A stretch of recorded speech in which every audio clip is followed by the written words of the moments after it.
What do you mean eggshell? Always eggshell. Where you guys been running around all in the mud? Get out of here. Oh, no. Don't tell me I have to put up with them at the bus stop every day. Hi, Zach. Hi, girls. Why do girls always throw themselves at guys like him? Hey, you like them? Well, if you weren't wearing your pajamas. So, how did practice go? What a waste of time. The coach is a freak. All we do every day is push-ups, sit-ups, and stretches. Can't be all that bad. You're on the varsity team. Big deal. I'm not gonna make first string. I'll just end up warming the bench. It's a real drag. I should quit. You're gonna get a letter for your jacket. That'll make points with the girls, bench warmer or not. Yeah, sure. Then how come Zach Thornton always has girls drooling all over him? What sports did he ever play? Well, let's see. He's played skip the class, flick the teacher, lead the gang, ditch the cops. Maybe Zach's got the right idea. Seems to have a lot more fun than I do. Pajamas, huh? Well, maybe I'll change clothes at school. Maybe I should start lifting weights and combing my hair different, like Zach's. I do what I want. Nobody tells me what to do. If I want to skip fifth period and go play defender, I do it. Hey, I play defender. What's your high score? 408,000. Mine's 418,000. Oh, yeah? You up for a challenge? Sure. When? Tomorrow, 3:30 at Game Town. I can't make it. I've got baseball practice. Oh, man. You've had baseball practice 4 days in a row. You can skip one day. Why not? It's about time I had some fun. Sure, I'll be there.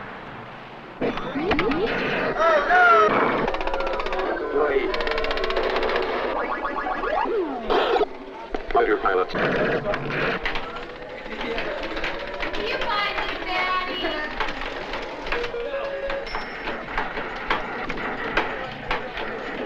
All right, Zach, you're at 360. Use your smartphone.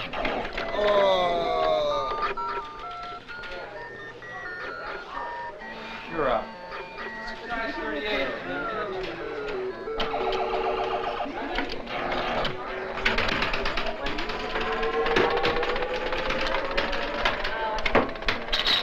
Oh, he just passed you. He's at 72. Hey, dude, he just beat you. I'm dead. Yeah, so, okay. Yeah, Is that the tournament, Hey, Zach. Yeah? Zach, have you seen Carrie? Uh-uh. Hi, Chip. Hi, Wes. Hi. Who are you? Oh, this is Gary. The hotshot who just beat me at defender. You beat Zach at defender? Just once. It was a close game. Oh, I'm Donna. Come on, Donna. We gotta find Carrie. Bye. See you later. Wow. What a babe. Yeah, she's okay. Okay. Compared to Zach's girl, Carrie, she's just okay. I gotta go. Everything is still on for tonight, right? 8:30. Yeah, but what about the fourth guy? You know, we need somebody small. Somebody who can move fast. Yeah, and who won't chicken out. I'm no chicken. Are you ready to go? We don't have much time. Carrie, are you sure we should try shoplifting at Cleo's?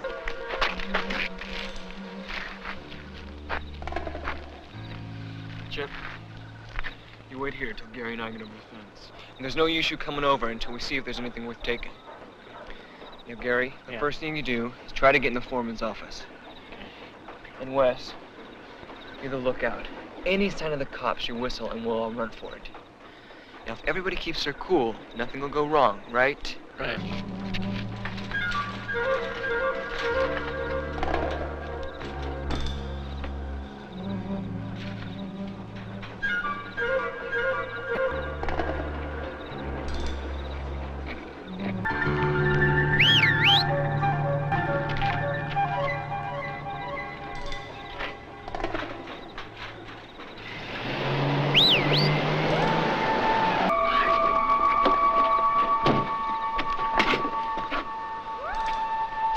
Off the fence!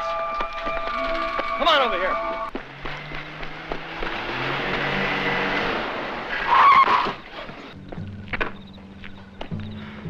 You know, they always work in a group of 4 or 6, never in pairs. Yeah, they hang around with that Thornton punk now. So?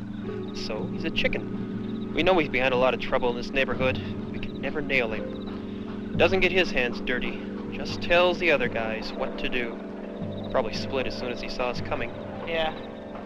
All right, let's not waste any more time here. We got 2 of them. Yeah, let's go.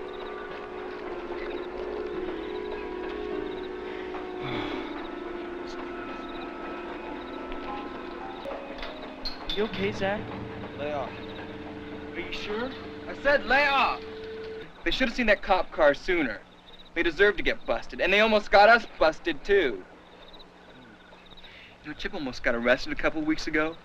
We were over on Oakwood Avenue, trashing up this old guy's yard, pulling up the weeds and the flowers and the dirt and everything. That's Mr. Kessel's yard. I work for him.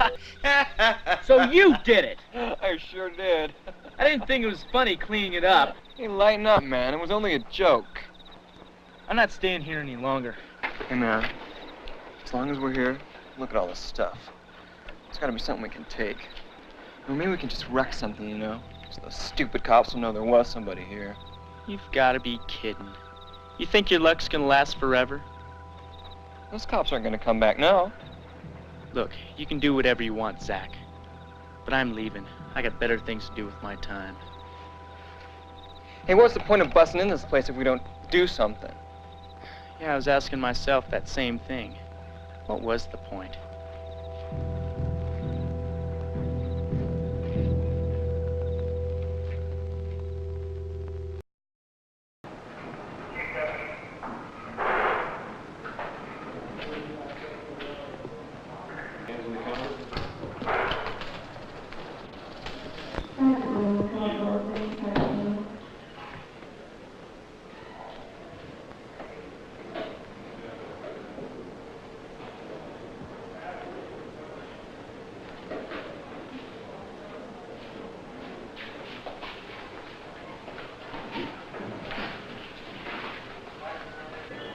This was a great idea you had this time. Hey man, you were the one that said let's find some kicks. All I said was, what are we gonna do this afternoon? Guys, What are we gonna do today? can't go over to Teresa's house, she's not home. Let's go to the pizza shop. What do you mean the pizza shop? I want to go to my house. You guys ever been up there? No, what's up there? Let's go find out.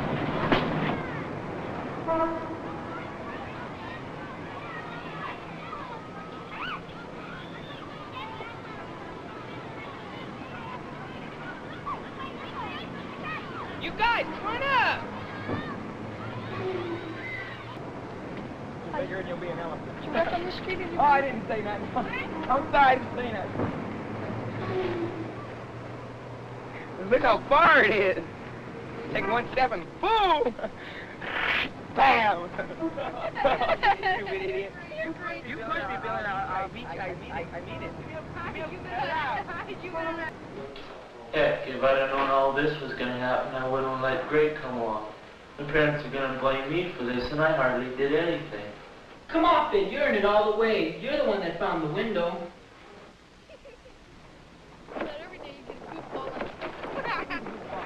Hello, Mom. Hey, guys, look! Frank. Uncle Thomas.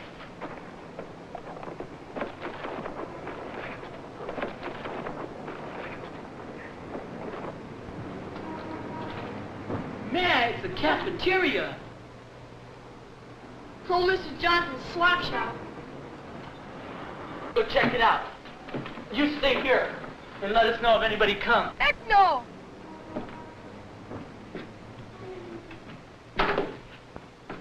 If you just stayed up on the roof to warn us.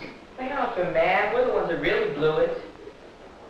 This is really gonna shake on my... I must have been a nut to get involved in this.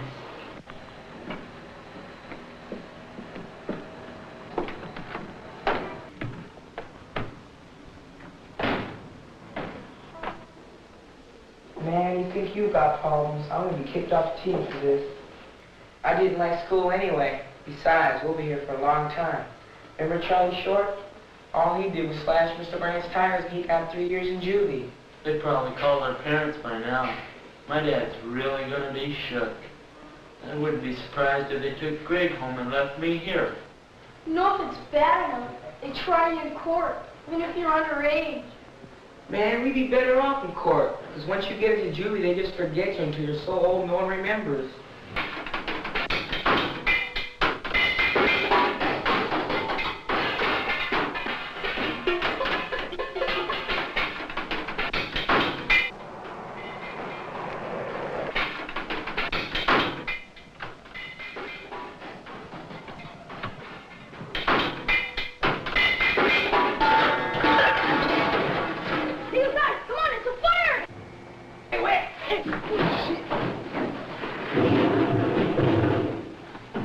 Come on, we gotta go out the door. Over by the wall. Put your hands on the wall, spread your legs. We didn't do anything.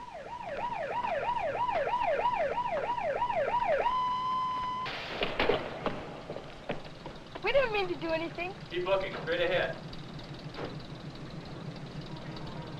All right, let's go.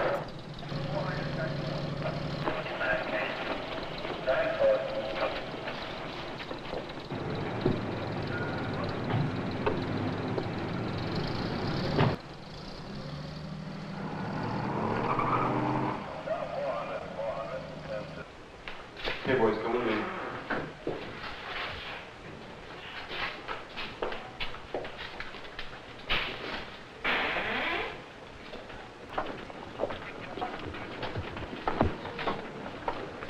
No te voy a venir para atrás, muchachos, porque te va a dar un... No quiero venir atrás. I'm sorry, Mom.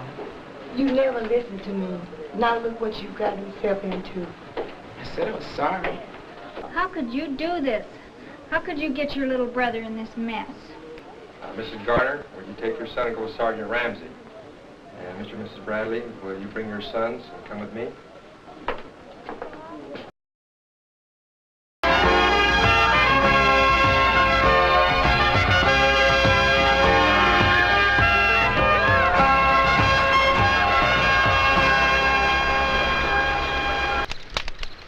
I don't want to try and frighten you or seem overcautious, but I saw some things out there today that we've got to talk about. Next time, Janie, keep your shoes on. That'll protect your feet from the cold and the rocks.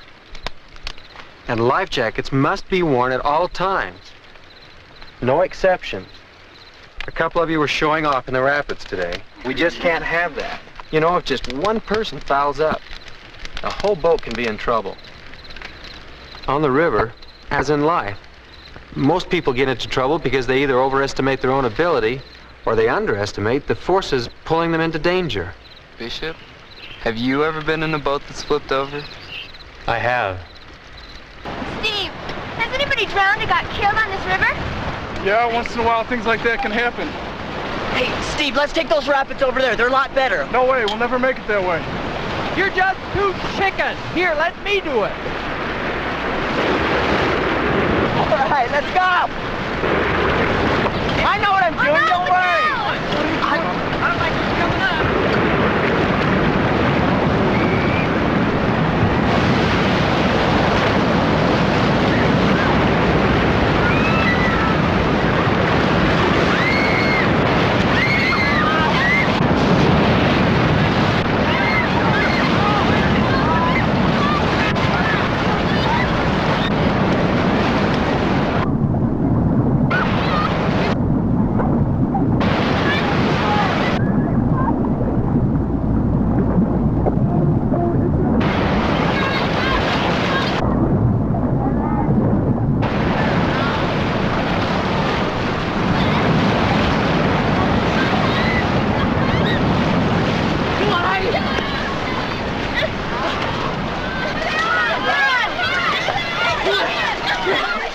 Molly. There she is. Oh, Molly.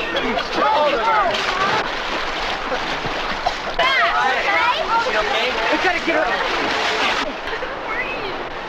Is she all right, you guys? Is there anything? You shoved her under. Come on. Is she breathing yet? Come on.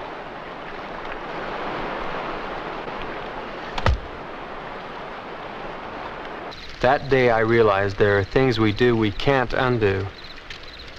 People can drown. You know, as a bishop, I often think of the river and the lessons it teaches us. A run down the river is a lot like staying morally clean.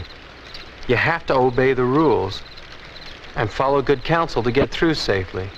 I know that some of you are in the rapids now. I just hope you're pointed in the right direction when you hit the big waves, or you could capsize your lives. Immorality does not begin in adultery or perversion. It begins with little indiscretions, thoughts about sex, talking about sex, and even a kiss or two could lead you into trouble. So once you've held the boy's hands, it's hard to not hold his hand. And once you've kissed him, it's hard to stop kissing and go back to holding hands. And once you've kissed a lot, it's hard to just say, kiss with one good night kiss. When we talk of sex, our first thought is adultery and fornication. But our second one, and close on its heels, is the sex stimulation to self and others, sometimes called petting. It's a damning and a damnable transgression. And then, of course, it is also the gateway to the final acts of fornication and adultery. The young man is untrue to his manhood, who promises popularity, good times, security, fun, and even love, when all he can give is passion and its diabolical fruits: guilt complexes, disgust, hatred, abhorrence, eventual loathing, and possible pregnancy without legitimacy and honor. And you girls are untrue to yourselves if you encourage or allow this to happen. You know, sometimes the way you dress or the way you act makes these guys think that you're interested in something different than you really are. That's like playing in the rapids. When you're in the whitewater, things can happen fast. Masturbation, a rather common indiscretion, is not approved of the Lord, nor of His church. Anyone burdened by this weakness should certainly abandon the habit. Sometimes masturbation is the introduction to the more serious sins of exhibitionism and the gross sin of homosexuality. I hope fervently that I am making clear the position of the Lord and His church on these unmentionable practices. Also, President Kimball has warned us over and over again to leave pornography alone. Well, I know I had a bit of a problem with pornography. I felt like I had to see more and more. It was almost like I was addicted to it. And then this one day, somebody came in with a new magazine or something, and everybody walked over to see them. And I got up, and at that same moment, a TV commercial came on, and this guy just said that some laundry detergent was stronger than dirt. And that just hit me with such a force. It was as if the Lord had spoken to me, that something was stronger than dirt, and I felt I have got to be stronger than dirt. And that was a turning point for me. What can you do to stay morally clean? I always make my decisions before. So, like, if anybody ever asked me to go on a date or something before I'm 16, then I've already made that decision that I'm not going to, so it won't be hard for me to say no. Can you control those feelings if you go to the wrong kind of movies? It's impossible. And what about pornography? And I guess the smart ones are the ones that never take that first look. As a river guide, I'd suggest that you steer away from situations or places that can cause trouble. But if that's impossible, and you find your feelings getting out of control, then get out of there, fast, and take your friends with you. I guess it's up to me, the person I want to be. After my parents have spent so much time in raising me, and then, you know, if I go turn 15 and am into sex already, then everything that they've looked forward to and all the hard teaching that they've worked on is down the tube. Brothers and sisters, we love you. We're proud of you. Most of you have lived beyond reproach. We're grateful for that. If there are any who have had problems, they are solvable.